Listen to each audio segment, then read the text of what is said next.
Hi, this is Farhan and welcome back to another video. The fight between the Ripple and the SEC, which is currently ongoing, is heating up. Both sides are throwing jabs at each other, and it seems that Ripple might have the upper hand here today. Today we have a lot of interesting information coming relating to this Ripple lawsuit and how this might affect and impact the future price of XRP. Not only that, we have some other comments from a former SEC chairman who says that the upcoming chairman Gary Gensler could actually withdraw the entire Ripple lawsuit, which is absolutely crazy if he does that. Not only that, we have an incredible article coming from Forbes talking about how this entire Ripple lawsuit is basically like a maze and is going nowhere, and it should not even happen at the first place. This and a lot more other interesting information in today's video. So let's dive in. Let's start off with something really positive and something really light related to XRP. And that is SBI Japan has announced that they are going to be giving away free XRP to its shareholders. And now if you are in Japan and if you do own SBI shares, you are eligible for this free XRP. Now it's not a lot, it's worth around 2,500 yen, which is around $23. But hey, it's free money. All you have to do is at least have 100 shares of SBI and apply before 31st May, and you will be eligible for this free XRP. And well, that's pretty good. If you do own some of those shares, make sure you apply for that. Let's talk about this bombshell of an article that Forbes published regarding this Ripple lawsuit. It says that SEC has basically created its own maze relating to this Ripple lawsuit, and the entire lawsuit has been completely misguided.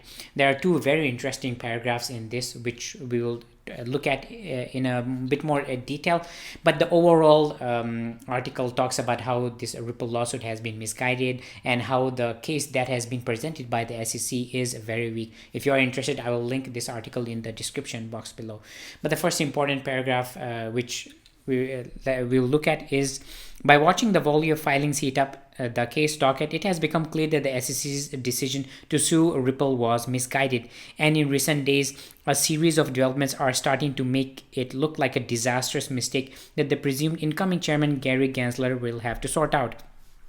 Now, we all know this Ripple lawsuit, which was filed on 22nd December, was basically the last working day of the previous SEC chairman, and they basically sued Ripple just before leaving office. And it seems that this was a huge mistake, which this upcoming chairman Gary Gensler will have to sort out.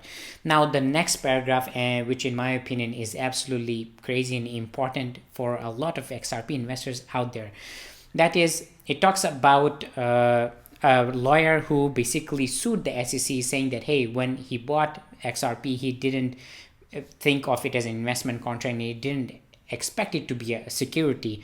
So then he filed this lawsuit and the SEC responded to him. Last Friday, the SEC's response to Dayton landed in Rhode Island. For those watching the Ripple case in New York, it carried an astonishing argument.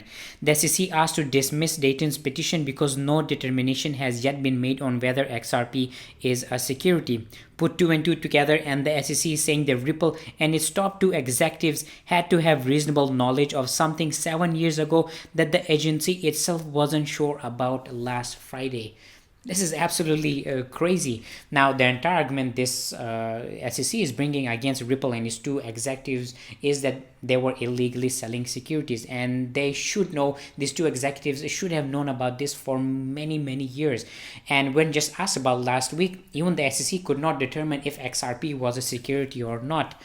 This is absolutely crazy if you think about what the SEC is actually saying here. And keeping up with this Ripple lawsuit, the SEC has asked to see personal financial information of the two senior executives, Chris Larsen and Brad Garlinghouse. And as you can expect, both of their lawyers kind of dismissed this and said that, hey, look, this is not a fraud case, so they should not be asking for those personal financial information regarding these two. This is not a fraud case. There are no allegations that the individual defendants' personal finances were intermingled with those of Ripple Labs. They're saying that, hey, look, whatever has been asked of these Ripple Labs, they have given it to them, but asking for these personal financial information of these two senior executives is not really related to the SEC's case, because this is not actually a fraud case. The SEC is not saying that XRP or Ripple are frauds, but they're just talking about it as a security and investment contract. And their lawyers further went on and said, defendants dispute that the SEC's allegations realistically make that case, other than in a broadest possible way that would render any profit-making activity a motive for illegality. But the individual defendants are not denying the SEC's access to financial information it might need. Specifically, the individual defendants have agreed to produce trading records relating to the sales of XRP, the SEC is challenging in this case, and financial records concerning the compensation that they have received from Ripple. And as I mentioned previously, these are the things that the two senior executives are providing the SEC, but asking for personal financial information, such as even doing grocery information, how much they spend on groceries, doesn't really make sense. Next, we have a comment from the former SEC chairman, Paul Atkins, who said that the upcoming chairman can completely withdraw this Ripple lawsuit. The incoming SEC chair, likely Gary Gensler, could withdraw the lawsuit against Ripple. If not, the case may ultimately go before the US Supreme Court. So, is Gary Gensler actually going to withdraw this Ripple lawsuit?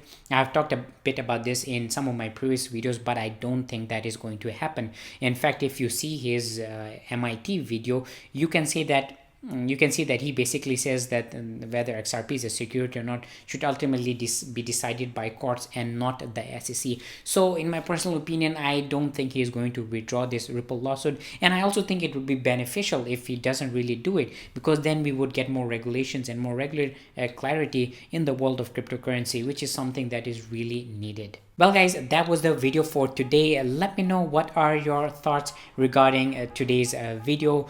What do you think about this article released by Forbes and talking about how even the SEC kind of didn't really determine whether XRP is a security or not only a week or so ago, and the comments by a previous SEC chairman about the upcoming chairman, whether the Ripple lawsuit is going to be there or not in the future, or is going to be dismissed. Do drop a comment below, because I do love reading all your comments. And if you're new to my channel, consider subscribing and giving this video a like, so the YouTube algorithm will recommend you my videos. Yeah, and make sure to turn on that bell notification so you can get my videos. Well guys, that's it, and as always, I'll see you next time.